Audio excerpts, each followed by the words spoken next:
আলহামদুলিল্লাহ। তো এরকমভাবে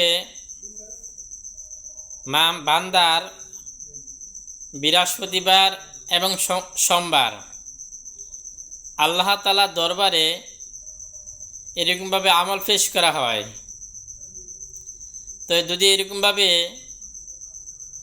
ঝগড়াকারী ব্যক্তির আমলনামা তখন দেওয়া হয়, তখন ওইটারে এরকমভাবে সরায় ফেলার হয়, যেন এটাকে তাদের ছেড়ে দাও, যতক্ষণ না পর্যন্ত তারা ঝগড়া থেকে মীমাংসা না হইবে,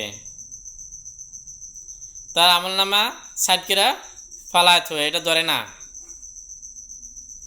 তো এরকমভাবে ঝগড়া করার কারণে ঘুর যখন মাথার চুলকে একবার পরিষ্কার করে ফেলে, ঝগড়া করার দ্বারা তার নেকিসমূহ এরকমভাবে পরিষ্কার হয়ে যায়। আবার হাদিসের মধ্যে এটাও আছে যে এরকমভাবে ঝগড়া করলো 3 দিনের বেশি ঝগড়া রাখা যাইব না।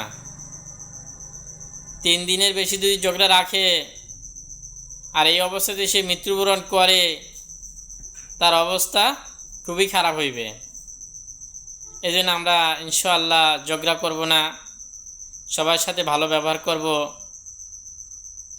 হ্যাঁ, আল্লাহ তাআলা দুর্বল ব্যক্তিদের কারণে আল্লাহ তাআলা রিজিক পাঠায়। তো দুর্বলদের সাথে আমরা ভালো ব্যবহার করব, কারণ তাদের কারণেই আমাদের রিজিক আসে।